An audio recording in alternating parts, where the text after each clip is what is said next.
Good morning, young hero. I've got another spicy YouTube channel for you to debunk. Alright, Mr. Chipmunks, what do you have for me this time? She's a transgender brony that has anger issues, is a psychopath, has an ego bigger than the CN Tower, and who may or may not be a pedophile. Seriously? Has this show sunk so low in terms of quality that we're willing to scrape the absolute bottom of the barrel just for material?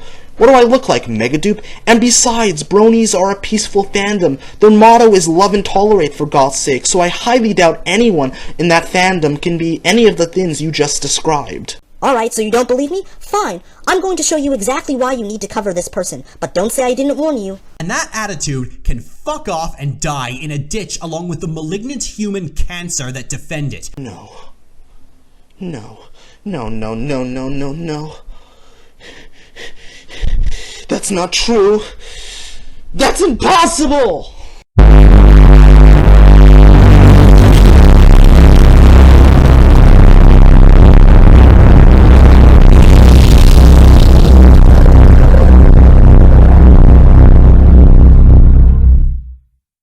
Be as calm, rational, and objective in these videos as I possibly can be, but I'm a ticking time bomb just waiting to explode, and sometimes I just need an excuse to go off on somebody. This is one of those times. If you took the ego and arrogance of Megadupe TV, the persecution and victim complex of Anita Sarkeesian, and the psychopathic and murderous tendencies of Vegan Gaines, and threw them all in a blender, you would get Lily Peet. I'm not going to mince words when I say this. Lily is 1,000 times worse than Verlicify, and I'm going to spend the next 20 to 30 minutes explaining why. It's time to examine Lily Peet.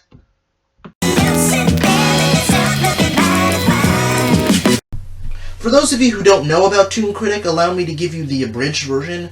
ToonKritic was once a popular figure in the brony analysis community, and at the beginning of this year he was outed as a pedophile. He was attempting to groom multiple underage girls in an attempt to diddle them. Yeah, really swell individual there. Many people decried and called him out for his actions, and rightfully so, because attempting to groom underage children because you want to have sex with them is absolutely despicable in every sense of the word. And Lily has been one of his main detractors. However, the way Lily has gone about this whole situation has made her look like a crusader, because, let's be honest, it is a crusade. And it's a crusade against one person. Now, I know what you're thinking. It's Josh Scorcher, right? And don't you worry, we'll be getting to him in a minute. But it's actually another person who she's been crusading against, and that's Dr. Wolf. Recently, she made a video discussing the pedophilia problem in the brony community, and she did this.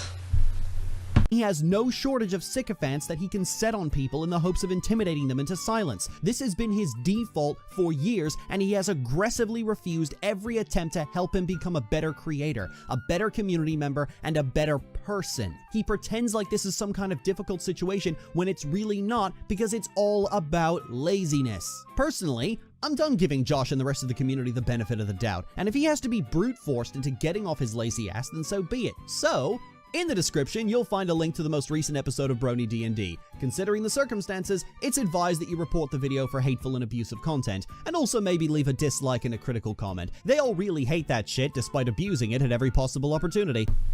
Yes, you heard that correctly. She sent her own fans to attack and harass Dr. Wolf because he refused to remove ToonKritic from Brony D&D. Now, you see, because it's all done through audio, and since multiple people are talking at the same time, it would be really hard to remove one person out of the equation, because it's going to sound awkward and weird and disjointed, and it's just going to mess everything up. It's just not feasible. It's also not feasible when you consider these episodes were recorded well in advance, way before any of this even came out. But she believes herself to be so in the right that she is perfectly okay with sending her fans to harass this guy. While you may not be as bad as ToonKritic on the grounds that you're not a pedophile, you are just as much of a piece of shit as he is, just in a different way. It's so funny, she will cry foul about dogpiling and harassment when people call her out on her bullshit, but she is completely okay with doing it to other people. She has no qualms about it. So whenever she cries foul about dogpiling harassment, oh my god, people are harassing me, oh my god, don't believe her. It's a load of poppycock. She's really just doing it to justify when she does it. Look, I get what ToonKritic did was awful, but I don't understand attacking the people that used to associate with him because they don't want to remove him from an episode, from a video that was already recorded. Okay. If you really want to see how bad it's gotten, the video was spammed with dislikes. I'm not even joking. I wish I was. I couldn't make this up, even if you fucking paid me. As you can see here, Dr. Wolf's video has been bombarded with dislikes because of Lily sending her fans to attack him. And in my opinion, this is downright despicable. Yes, what ToonKritic did was absolutely awful. I don't think anyone's going to disagree with that. But sending your fans, after you've made such a big deal about dogpiling and harassment, to attack somebody for not removing a pedophile from a video that was recorded months in advance and something that he can't be easily removed from, is going way too far. And that's what Lily's been doing. She's been on this crusade recently, basically just trying to go after anyone that used to be associated with ToonKritic, even though they themselves want to move on, but Lily just can't let them do it. It's just, I mean, fucking hell, man. It's just insane to me. It is absolutely insane, and it really just goes to show how far she's willing to go to shame people she doesn't like. The video in question was taken down for bullying and harassment, and rightfully so, because what Lily was doing was exactly that. Thankfully, somebody downloaded the video, which is why you were able to just see what she did to Dr. Wolf. However, she also made a video of her own recently, and by recently I mean a few days ago, where she says this. Well, it would seem that I plucked a nerve. Josh and Brent from accounting seem extremely dedicated to their apathy and laziness, so you can continue finding links to brony D&D videos post-Toon's ousting in the description, including the ones that have been posted since that video went up. The sole exception is the one summary video that has gone up, because that's what they should be doing instead of all this other stuff. Are you dense? Your video wasn't removed because bronies are trying to hide any sort of pedophilia going on in the brony analysis community. Your video was taken down because it fell under bullying and harassment, because you sent your fans to attack Dr. Wolf and bombard him with dislikes. That's what you were doing. That's why the video was taken down. Are you fucking stupid? Seriously? Like, but hey, anything to paint you as the victim, right? Because you're a crusader, you're a paragon of morality, and you're doing this to bring awareness to a serious problem because you actually care. That is such bullshit. You do not give a single solitary shit about any of this, and are just exploiting this horrible situation for your own selfish motives. Now, what if I were to tell you that she made money off of the ToonKritic scandal? Now, yes, I know that's a pretty serious accusation to make without evidence, but I got the receipts, guys. Don't you worry. I got the receipts, and I've got actual physical proof that she has been profiting off of this entire thing. This is a screen cap I took of the Glass of Water episode, Blame and Groom, and as you can see, plain as day, there is an ad. And that isn't the only example of ads appearing on this video. That was just a mid-roll one. I want to give a huge shout out to Manga Common, who originally screen capped this. When the video started initially, there was a Hasbro ad. Yes, a Hasbro ad. And as we all know, when you put ads on a video, you make money. And I'm not done yet. There is one more point I want to show you that further emphasizes this entire thing. Alright, so when you click on the episode now, this is what you're greeted to.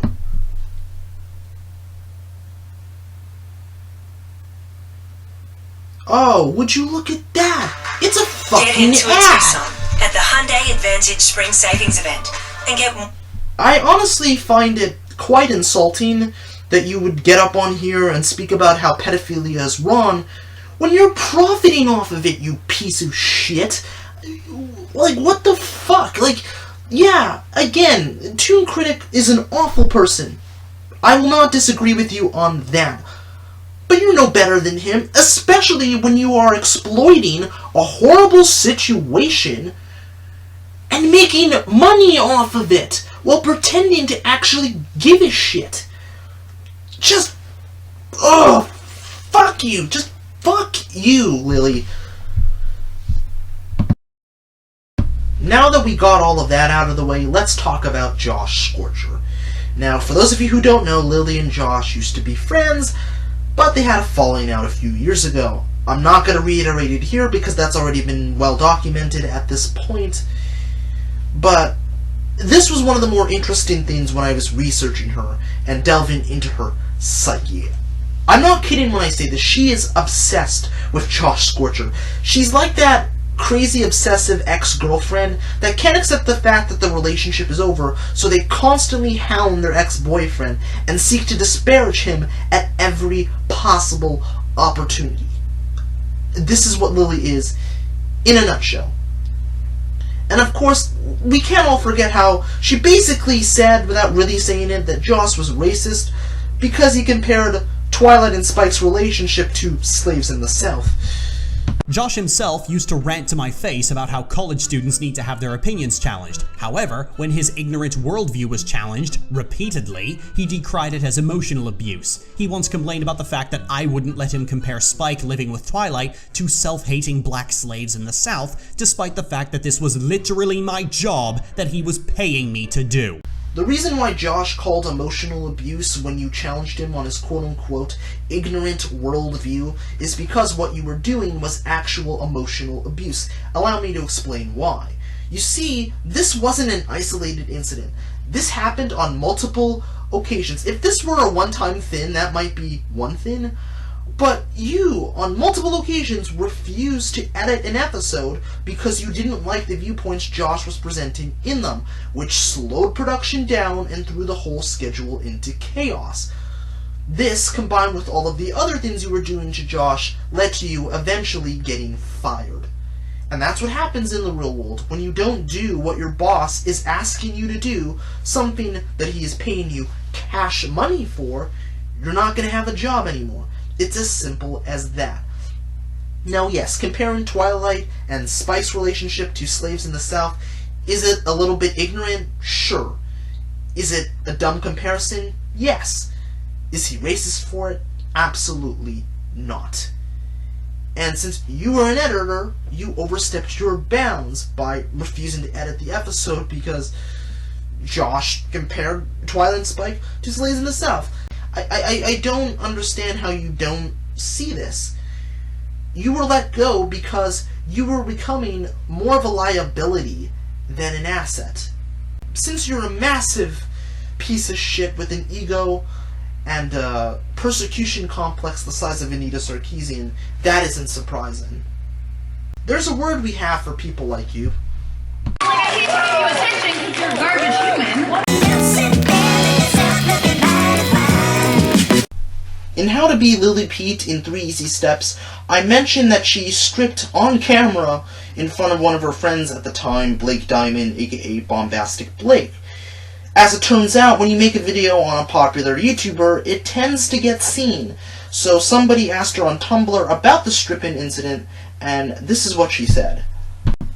I remember offering to do that years ago when I was on the brink of homelessness and desperate for money, but I chickened out at the last minute. I have never once been naked on camera for anybody except my wife. Honestly, I'm just confused as to how you force someone to watch you strip on camera against their will. You need some way to stop them clicking the end call button, and I'm not entirely certain how that's supposed to work. Do I use the force? This is what gets me about half the deranged accusations that get thrown around about me. They're physically fucking impossible.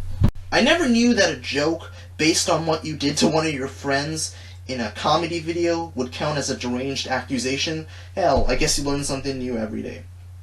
But given that Lily has had a history of lying, I call bullshit on this. She claims that, I chickened out at the last minute. I was going to strip, I was going to be a camera girl, but I didn't actually do it, guys. I totally didn't do it. which is complete bullshit, because everything that I've heard and read about this situation indicates that you did not chicken out. In fact, you were already doing it. You were already stripping. You're already doing your thing. The only reason it didn't go as far as it did was because somebody else had walked into the room, and it pretty much ended. I believe it was some guy named Ethan that she was living with at the time. So, to say that you chickened out at the last minute when everything else regarding the situation says that you didn't, I don't know, it's very suspect to me. I'm inclined to believe that this is bullshit, again, given that Lily has a history of lying. Now, there was a whole shitstorm regarding this entire incident, so much so that Bombastic Blake's wife at the time called Lily out on what she was doing. And given Lily is a fantastic, wonderful human being who's totally not a violent psychopath in any way and totally does not deal with her problems in the most extreme way possible, responded with this, and oh boy, it is absolutely astounding. That's the kind of conversation where if we had been standing in the same room, I would have belted her. Oh yes, your ears did not deceive you.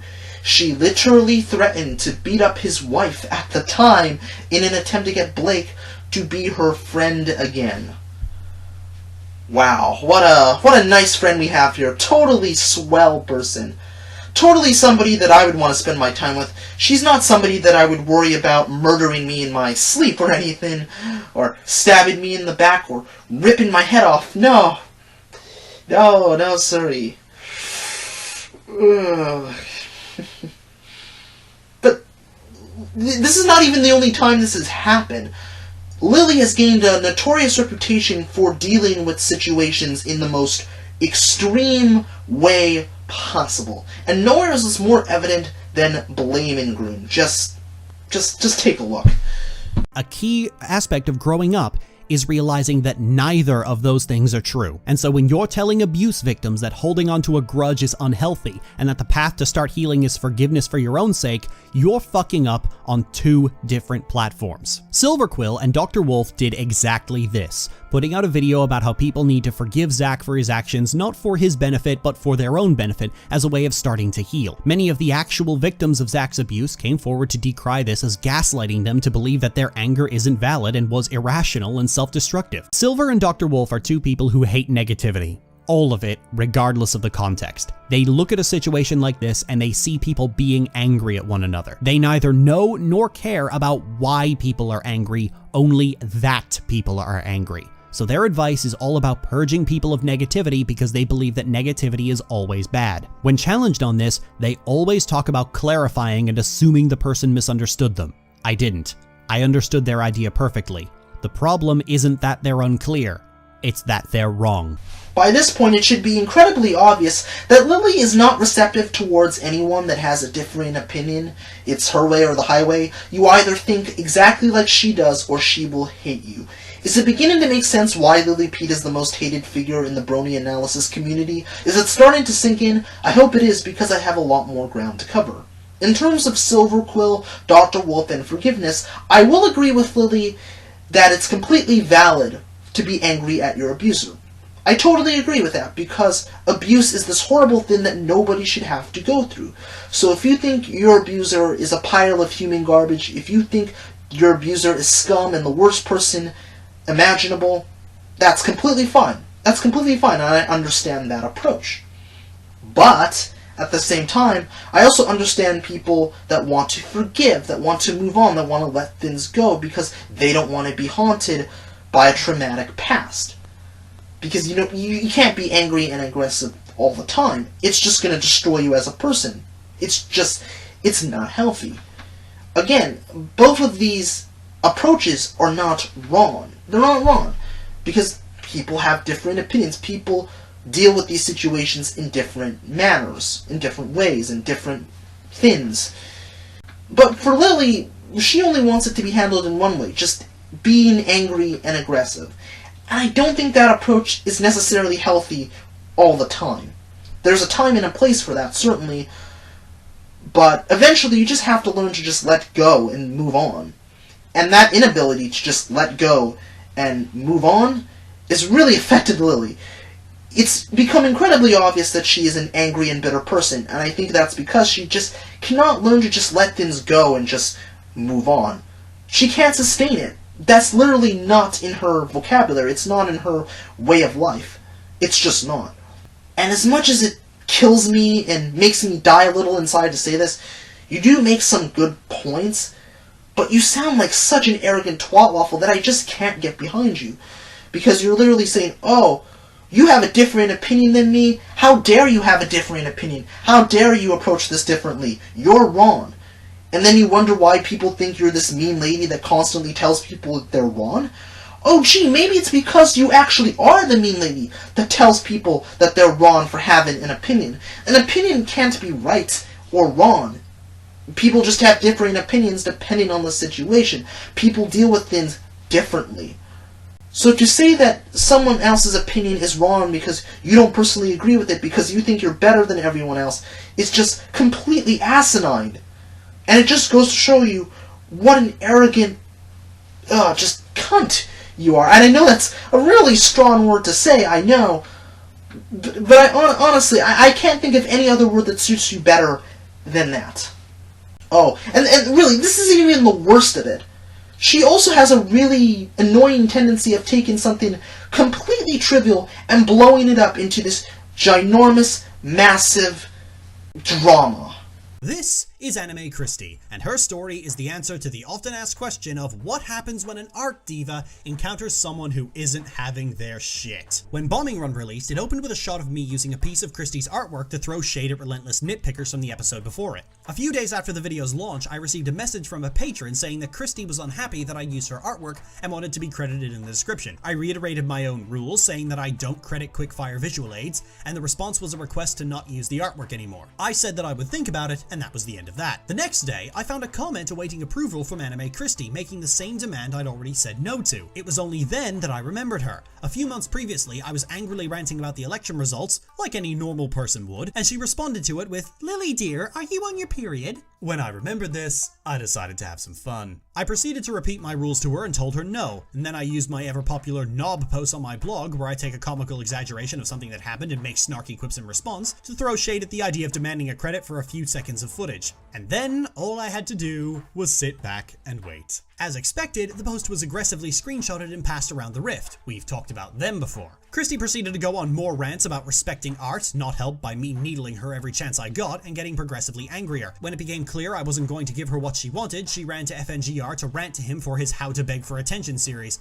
and then her friends decided to flood my Twitter notifications with #RespectTheArtist, in some sort of attempt to annoy me into capitulating. Of course, Twitter lets you mute hashtags and there are extensions in place to make blocking someone take far less time than typing out hashtags, so smooth move, dicks for eyes. I'm sorry, but this is a very far reach for drama. All of this could have been avoided if you just simply credited her for using her artwork. Now yes, I use a lot of images when I'm doing voiceover narrations for my scripted videos, and I can't credit every single person whose images I use. That would be simply impractical, and let's be honest, who has the time to do that? But if an artist came to me and said, "Hey, do you mind crediting me in the description?" I'd say, "Yeah, sure, I'll do that. No problem." All it takes is 5 seconds, artwork by Anime Christie or whoever, and you're done. Really, that's all that it takes. That's all you needed to fucking do. But instead, you decided to antagonize her and turn it into this ginormous shitstorm because she asked you to credit her for using her artwork.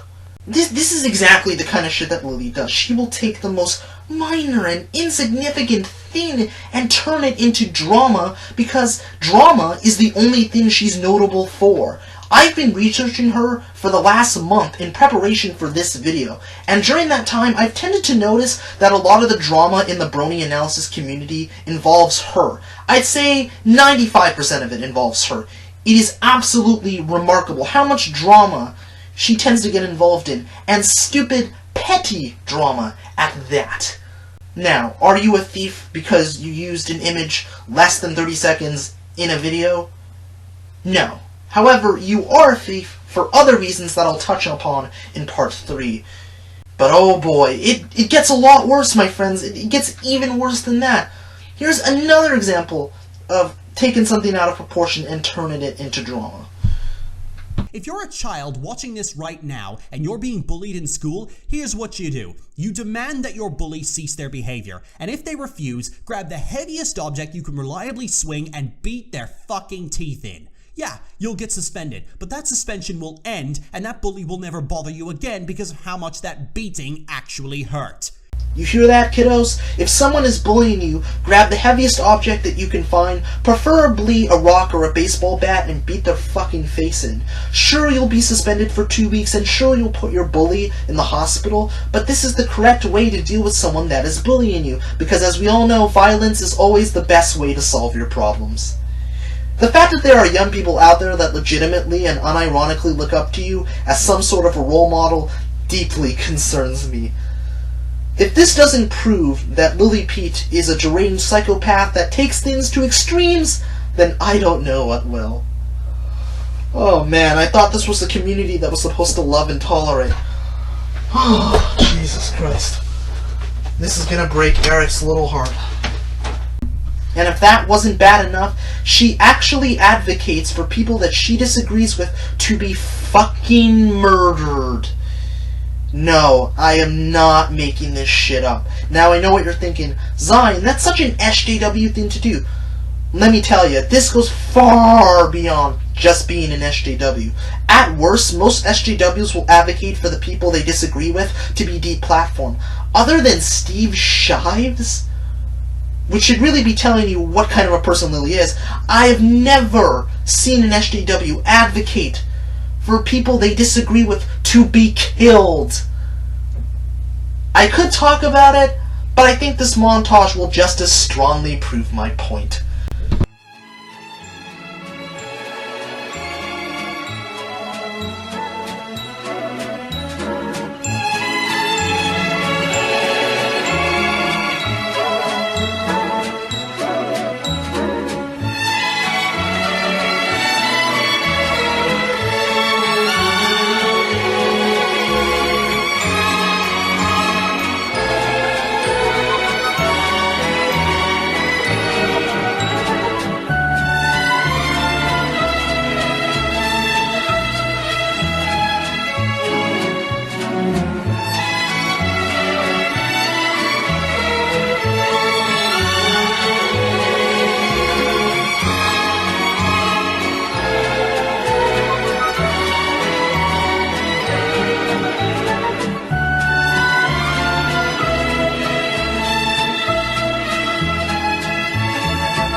This is Stockholm. This is the fanfiction that Lily wrote many years ago that she's been trying to purge from the internet.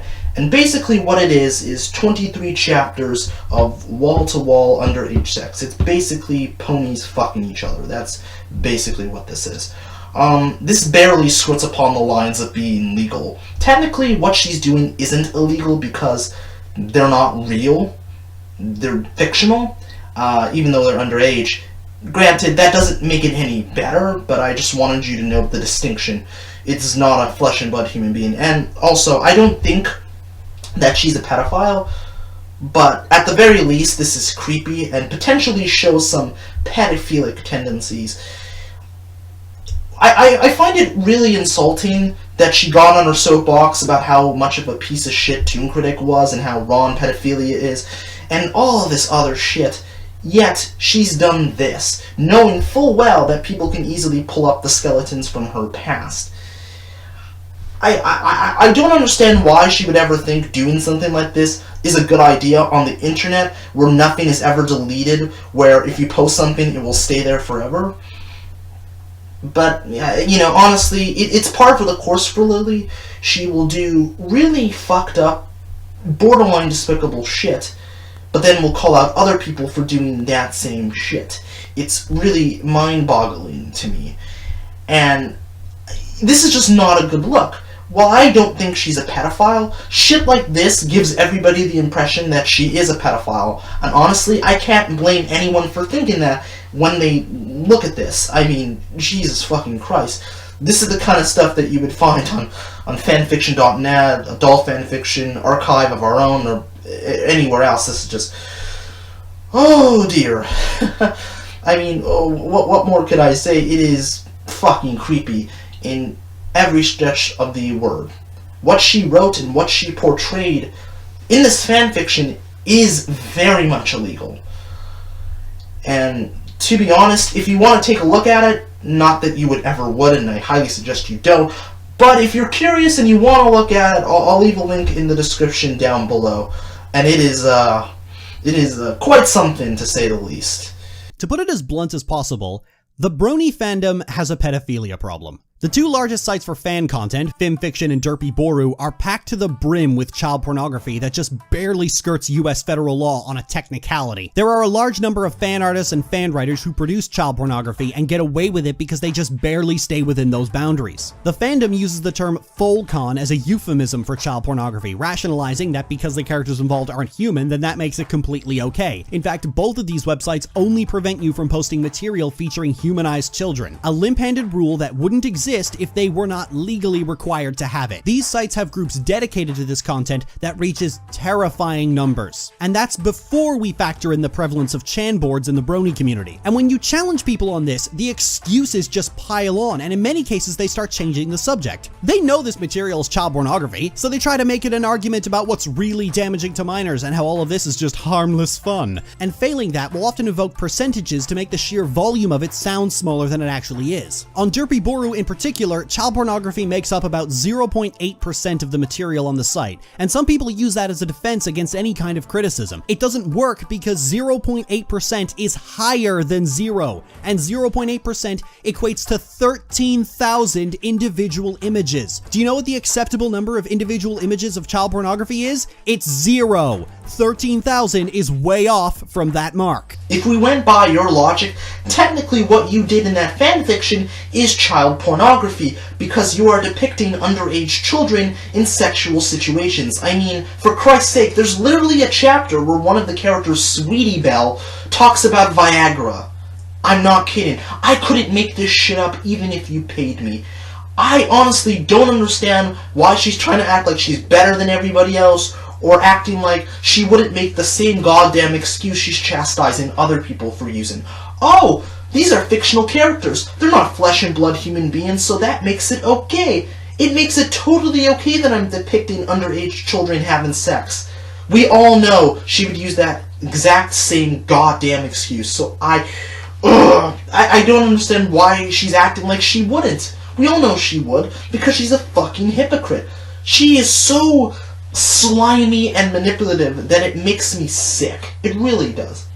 Like I said before, technically what you're doing isn't illegal, but what you wrote and what you are portraying is certainly illegal. You are pretty much a part of the same problem you are railing against. You are part of the pedophilia problem. That is what you're doing. And like I said before, that fanfiction gives everybody the impression that you are a pedophile. And honestly, if you were one day outed as a pedophile, it wouldn't surprise me, given what you wrote in Stockholm. Don't shoot the messenger, Lily. I'm just using your own logic against you. Now, I couldn't end this video without talking about her plagiarism problem. Aaron Tempest made a fantastic commentary recently about Lily Peet's Artist Meltdown story video. What's even better is that he made a bonus video detailing all of the examples where she plagiarizes from TV tropes worth that Aesop page for her My Little Pony reviews. I'm going to play a short snippet so you can get an indication of just how much of a thief Lily actually is. Your friends are worth fighting for, except when they're not. If you go insane over some silly detail, it's your friend's fault for not taking your baseless, self-imposed, and idiotic freakout seriously enough. It's perfectly fine to torment and vilify someone based on their appearance. They're the one that needs to learn the lesson. If you have a history of violence and treachery, it's everyone else's fault for not trusting you immediately. Having no social skills means that everyone can shun you and get away with it. If you openly express any amount of pride in your accomplishments, your friends are perfectly justified in staging a collaborative effort to publicly one-up you. If somebody mows your lawn for you and makes a silly comment, feel free to mock her mercilessly about the silly comment without thanking her for mowing your lawn. If you are attending a formal event and act like an obnoxious party crasher, or if you really are one, it's the fault of those snobby upper-crust people for not loosening up. Greed turns you into Godzilla. Be nice or the Wendigos will get you. If a friend does not want to talk about a touchy subject, the best thing to do is repeatedly nag her until she fesses up. Capitalism is evil! Stalking, harassment, and accidental vandalism will make you friends. Unfriendly people are really just hiding their inner pain. Pester them until they reveal it to you. Extreme doormats must remain passive and submissive. Any attempt to stand up for yourself will make you a total prick. Time travel is bad, confusing, and will ruin your happiness, so don't do it. Remember, it's perfectly okay to enjoy the pain and humiliation of others. Gossip is only a terrible crime when you're the one being gossiped about. Everything else is fair game. If your girlfriend has suddenly turned abusive, it's not her fault. She's been replaced by a doppelganger. Girls, if your brother is getting married and you don't like the bride, you have every right to call off the wedding. Only marry someone if you already know and love their younger sister. Defeat an army of love-eating monsters by finding your partner and loving him really hard. Oh yeah, one more thing. In terms of the whole Stockholm Syndrome pedophilia problem, Lily's fans were actually defending her. I'm not kidding. Just take a look.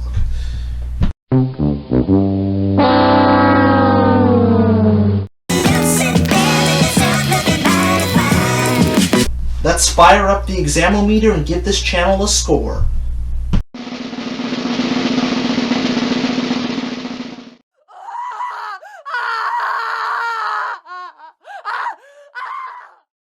Lily Peet is the prime example of just how toxic an internet personality can be. The fact that you gained any sort of popularity at all, despite the fact you're a cancerous waste of space, is beyond me. I honestly feel bad for the abuse victims that came to you for advice that look up to you as some sort of a role model and are not aware of the downright despicable shit that you've done. I know I said at the beginning of this video you weren't as bad as ToonKritic. I was wrong. You're even worse than ToonKritic. Because you pretend to care about abuse victims, you pretend to care about pedophilia, and you'll get on your big soapbox about how pedophilia is wrong, yet you have no problem profiting off of it and engaging in it yourself. So,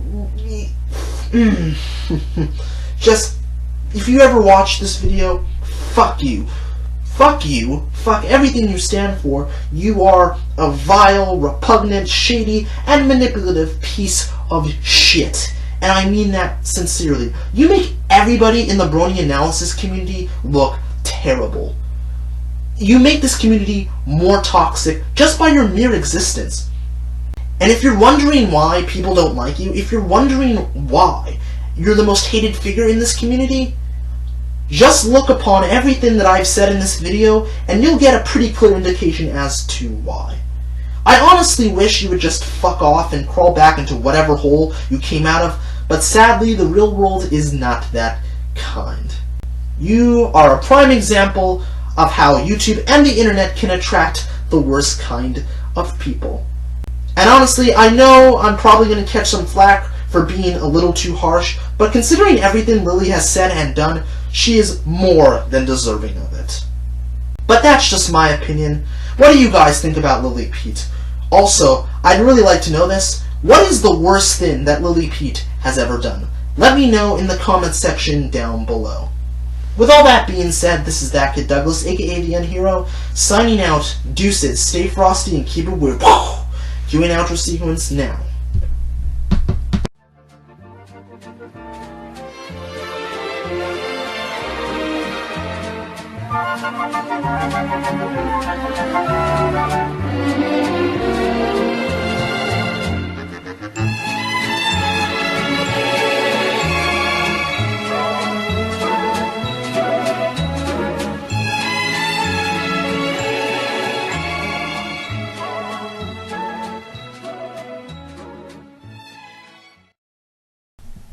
I found even more disturbing things about Lily Peet after I had already done the original recordings. So this is her basically confirming that Stockholm is indeed child pornography.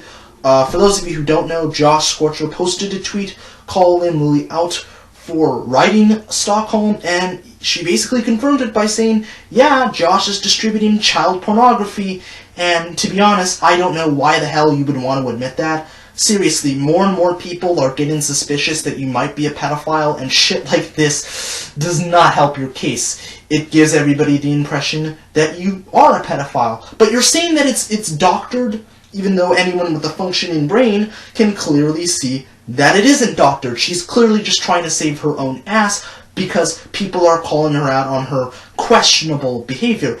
Oh, and it gets even worse too.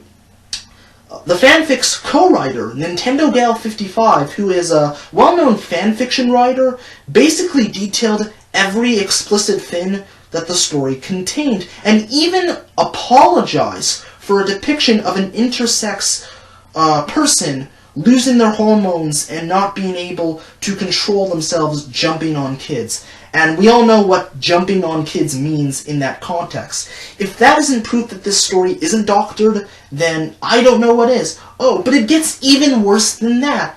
Thought Bubble Pony, aka Brittany, alleged that Nintendo Gal was kicked off of Stockholm by Lily because she didn't agree with the explicit content the story contained.